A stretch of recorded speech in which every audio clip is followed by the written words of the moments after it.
my Mat120 intermediate algebra. In this video, we're going to cover quite a few little concepts, but we're going to try to do it kind of quick. Domain and range is the first thing we're going to cover. We're going to talk about that. And then we're also going to talk about functions and evaluating functions and stuff like that. Sounds kind of hard, it isn't. Okay, as you recall, the domain is the x and the range is the y. So let's call this the x-axis, right? And this is the y-axis. And if I want to determine the domain and range of this graph, what I'm going to do is I use a little technique called the box technique. I'm going to box this picture off or frame it. You know, I'm putting it in a frame. I hope you can see that good. So I'm framing that off. Okay. The domain is how far it travels in the x direction, the range, the distance it covers, how wide is it? But we're going to let's put coordinates for these points. This point right here is, what's the coordinate? This is 1, 2, 3, 4, 5. And this is -1. Those are the coordinates or the ordered pairs. Okay, what's the name of this point? This point right here is 1, 1, 2, 3, 1, 2, 3, 4, 3, 4. So the domain is the distance it covers from 5 to 3. Two ways we can write it.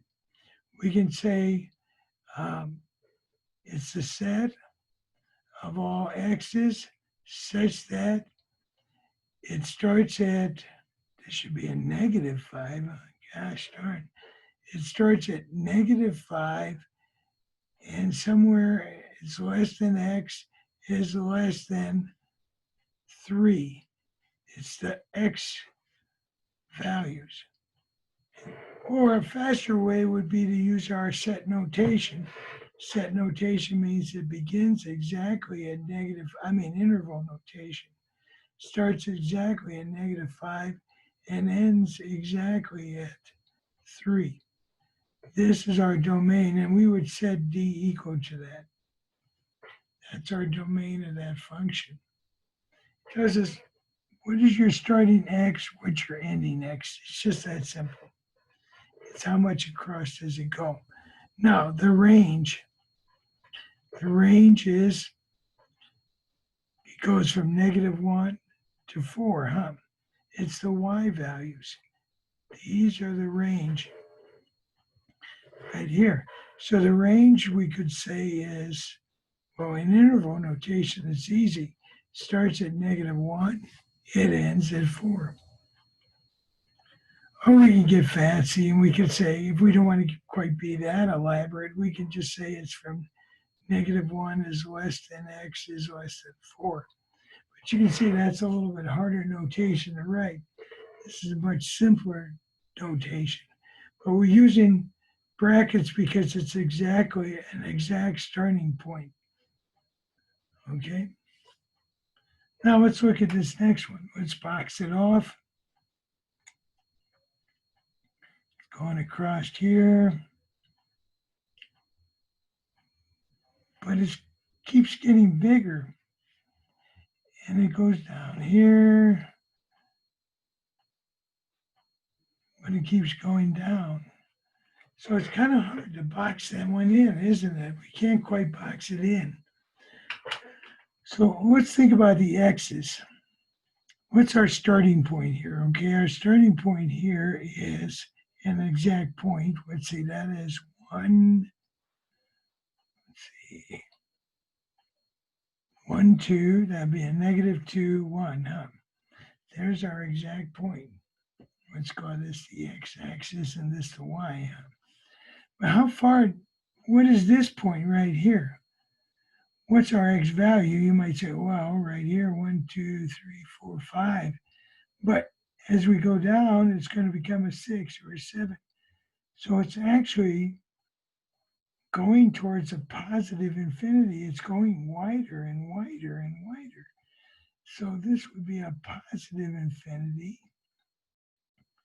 And also it's going down more, so that's a negative infinity. Okay. What's the name of this point? Well, we can name that point. That's 1, 3. How is that going to help us? Well, let's find out. Okay. The domain is how wide it is. I'm going to use interval notation. It's starting exactly at -2, but it's getting wider and wider and wider and wider. So it's going all the way out to positive infinity. And we're going to call that the domain. Now, the range of this function, the range is how low does it go? It goes to negative infinity, going way down there. So notice I put these in parentheses. That means there's no exact answer. But it's going up. Is this how high it goes? No, it's going even higher. 1 is okay, but it's not the highest. The highest point it reaches is here. Here's my range, negative infinity to 3. Here's my domain, -2 to positive infinity. See? So that's how I do it. Okay, a little confusing. Domain on this one. Well, this one has definite set points, so let's box it in. Whenever they have set points, it's easier on them. So we don't get confused. This is my box. Okay, so the domain is how wide it is. And we can see this point. Let's name this point right here. Let's name all these points. Okay, this point is 1, 2, 3, -3, 1, 2, 3, 4, 5. -3, 5. And this point is +3, 5. And this point right here is 0, 0. So for the domain, that would be as far as it goes, right here and right here. That would be my domain, huh? From -3 to 3, it's the x's. Just remember, these are the x's, and the range is the y's. Okay, the lowest y is 0, 0, but the highest one is a tie, 5 and 5. So the range would be, and these should have been brackets, by the way. Somebody asleep, because it starts, the range starts exactly at 0, and then it goes up. This is the range. How tall is this?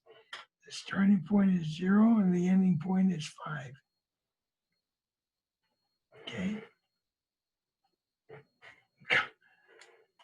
Okay, so we kind of got that. I was looking for another marker, but I don't have one here. All right, here it is. Okay, so that was it, and you can see here's the domain and the range. All right, let's do this last one. The domain would be from, well, this point right here is negative infinity to negative infinity. And this point right here is positive infinity to negative infinity, because we're going this way. So this is going to get wider. It's going to get more pi. It seems like it's negative because the point's down here, but here's your x. Your x is positive infinity, and your y is negative infinity. Here, this is a negative distance and a negative distance. And what about this point? That's easy, huh? 0, 2. Okay, so the range, the domain, it's from here to here, but remember it's increasing all the time. So the domain is going to be here and here, negative infinity. So we can still put that in set notation. It looks like this and like this, or sometimes we call that all real numbers, but you could write it like that too. Now, what about the domain? This is the domain. What about the range?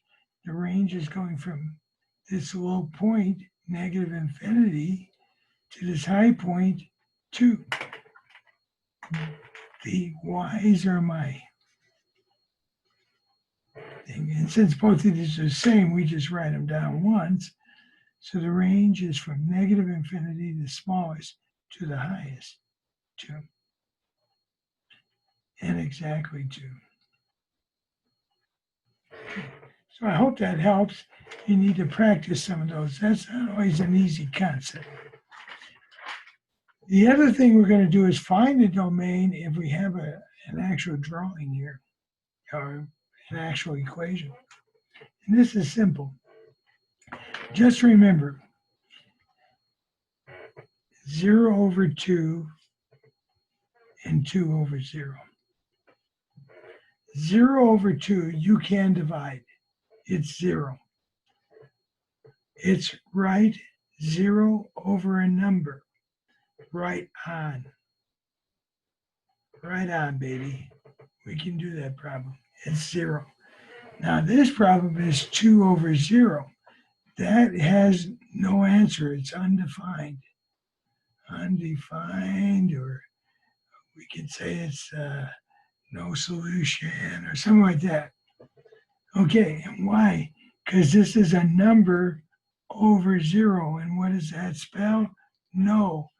No can do. You can't do that problem because you cannot divide by 0. That's a no-no. That's the biggest no-no in algebra. Sometimes it's kind of hidden. Sometimes they might write it like, maybe we had this problem, 2 over x minus x. And then it's hard to tell, that's 0.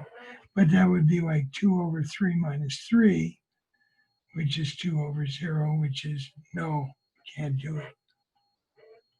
All right, so let's look at these. What we're trying to do is find the point in which it's no, a number that won't work. So when we have a problem like this, to find the domain, what we're going to do, I'll flip this on right here. I think I flipped that on. What we're going to do is we're going to just look at the denominator right here, this 2x minus 5. We're not going to worry about the numerator. Don't worry about that. You got enough to worry about. And we're going to try to figure out the point at which this is not, it cannot be 0. So then we're going to bring this 5 to the other side. 2x cannot be 5. Change our sign. And then we're going to divide by 2. So x can be not 5/2. And what that means is that x is an element of the real numbers. We're going to write it like this. And r, we'll put a double slash. It says it's an element, but x cannot be 5/2. If it's 5/2, then the problem won't work. So we're trying to find the exception. The only number that would give us 0 here is if this was 5/2. 2 times 5/2 is what? 5. And 5 minus 5 is 0. So we don't want that to happen. Okay, here's another problem. So what we're concerned about is fractions. When we have a fraction, we want to look at the denominator. Once again, we don't care about this numerator. It could be anything up there. We're not worried about it. This is the part. We can't have 2x plus 5 equals 0. It cannot equal 0. Because if it does, then the problem won't work at that point. So we're going to bring the 4 to the other side. You're probably concerned, like, why do we even bother with this? Well, it's important in higher math. I mean, not so much in algebra, but it's kind of important in higher math. So bring the 4, I divide by 2, and x cannot be 2. Why can't x be 2? Because 2 times 2 is 4, and 4 minus 4 is 0. I'd be dividing by 0, and I can't do that. I can't take a number and divide it by 0. It's a no-no. Okay. Well, here's another one. the absolute value of x minus 4, when it's kind of confusing. Well, let's think about some numbers. Can I put a 0 in here for x? What happens if I put a 0 in here for x? What do I get? I get a 0 and minus 4. I get an answer. Okay. What if I put a 2 in here? Absolute value of 2 is 2. 2 minus 4, I get an answer. I put in I don't care if it's positive or negative, my answer. Put a negative 2 in here. Negative 2 minus 4. Negative 2 comes out as a positive 2 again. That would give me negative 2. So no matter what number I put in here, it's going to work. There are no exceptions. I'm not worried about an exception. So all real numbers. You can write it like that, or you can put all and then this little symbol. All reals are going to work in this problem. Kind of a trick question. What about this problem? Can you think of a number where you're going to say, okay, what about if I put a number here and I get 0? That's fine. You can get a 0 here because we're not dividing by 0. You see? So we're not really worried about it. It might be kind of hard to figure out what number to put in there, but you could put a number, it'd be about pretty close to 1.732 squared is going to give you a number pretty close to 3. And that would be 0, but that's okay. I don't care if this comes out to be 0. The only time I worry about the domain is when my denominator comes out to be 0. I'm only worried about it basically in fractions, absolute values. Fine. Regular problems, fine. As long as it's not a fraction like that, then they're okay. I'm going to try to cover one more thing so that I'll have to make a separate video, and that's 2.4, intermediate algebra function math. Okay, we talked about functions before. Functions are numbers that you replace into the problem. So what this is saying that all the x's become 4. There's 2 ways we can do this problem. One way is we could take the function, you see we have a function of x equals x squared minus x. We have another function. We could add the functions together, f plus g. In other words, the f problem plus the g problem, and add those 2 problems together, and then we get x squared, and these cancel, plus 2. Then we could figure out if we put a 4 in there, what's going to happen. We could replace the x with a 4, and that would be 16 plus 2 is 18. That's one way we can do the problem. And some people like to do it that way. Another way we can do the problem is put 4 into this problem. I'm going to take let's just write it here. We can take the x squared plus x and replace it with a 4. 4 squared plus 4 is 16 plus 4 is 20. And then I could put a 4 into the other problem.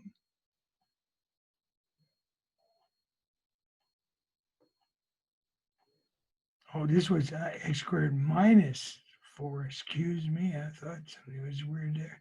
16 minus 4 is 12. I'm sorry. That's my mistake. It was f of, I saw the plus sign, and you might do that too. It's x squared minus x. It's 4 squared minus 4. See? Okay, because I'm putting a 4 in there. So that gave me 12. Now I'm going to put a 4 into this problem. 4 plus 2 is 6. And then I can add them together and get 18. So there's 2 ways you can do it.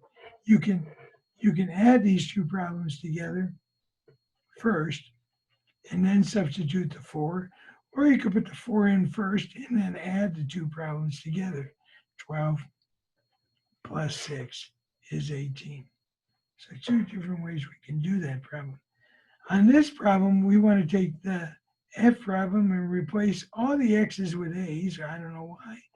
And take the G problem, replace them all with A's, and then subtract. We're going to subtract the two. And so let's see what happens. Let's replace them with A. So this is A squared now instead of X squared minus A minus, but we need a parentheses because we're going to take this F problem and subtract the G problem, but we're going to replace that with an A. So now we replaced all these with A's, and it said subtract the two problems. So this is A squared minus A, and distribute that. Think of this as a 1. Negative 1 times 2 is negative 2. So we get A squared minus 2A minus 2. Pretty cool, huh? Okay, remember you can pause this at any time. Now we're going to take this. Now, if we wanted to, we could put a negative 1 right into this problem right here. Let's see what happens. This would be negative 1 squared minus 2 times negative 1 minus 2, which would be negative 1 squared is negative 1 times negative 1 is a positive 1 plus 2 minus 2. So that's 3 minus 2 is 1. Or we could replace them one at a time and then do it. We could do it this way. We could say x squared minus x is negative 1 squared minus 1. It's kind of tricky there. Minus a negative 1. That's why I want a parentheses. This would be negative 1 squared is 1 minus 1 minus 1 minus times minus plus 1 or 2. And then I could take the x plus 2 and replace that with a negative 1. Negative 1 plus 2 is what? 1. And then it says subtract these two problems. Subtract these two answers, and I get 1. Personally, I think this was easier, but you could put a negative 1 into the first problem, negative 1 into the second problem, and then subtract the results. This is saying take F and divide it by G, and then replace all the X's with a negative 3. That's probably the easiest way to do it. Negative 3 squared minus a negative 3. That's why we need parentheses. Negative 3 plus 2. I always put parentheses as I'm replacing them. Negative 3 squared is 9. Change, plus 3. Negative 3 plus 2, negative 1. Obviously, this is 12 divided by negative 1. Don't want to leave it that way. That's negative 12. This is saying you can take the two problems and put in a 4. You can times them together first, or you can just put a 4 in. Because it's times, it might be easier to put them in the 4 into each problem. X squared minus x, put a 4 in there. What would that give me? 16 minus 4, 12. Now take the other problem, x plus 2, and put a 4 in there. 4 plus 2, what would that be? 6. Now multiply 12 times 6, 72. And the last one. This is saying put a negative 2 into the F problem. I'm going to write it down. Negative 2 minus a negative 2, negative 2 squared. Let's calculate that first. That's 4 minus the negative 2 plus 2 is 6. Now let's put a 4 into the other problem. See, we're not putting a negative 2 now. We're putting a 4. 4 plus 2 is 6. 6 times 6, f of negative 2 times g of 4 is 36. Okay, Okay, one last problem. And this is why sometimes when we do these things, the directions are kind of confusing. Find the domain f of x divided by g of x. And you're looking, I don't even want to do this. Well, what they're saying is, okay, what is f of x divided by g of x? That's x of 4 over x minus 3. It's a fraction, okay? We're not worried about the top. We're looking for the domain. We can say x minus 3 cannot be 0. Bring the 3 over. Even if you leave the answer this way, it's fine. X cannot be 3. You can get fancy and write it the set of all x's such that x is an element of the real numbers and x cannot equal 3. We can be real fancy, or you can just put it like that. That's okay too. This is a little bit more formal. But see, this problem looked real complicated, but it didn't have to be. It's just saying divide these two things. Well, you can't divide them because they're, x's and all that crazy stuff. But we can determine what number we cannot use. If x is a 3, why can't x be a 3? Because 3 minus 3 is 0. And we divide by 3. 3 to the 4th power would be 81. Divided by 0, you can't do it. No. So I hope you enjoyed the video. And if you have questions, you can always email me a question and I can try to answer it. Okay.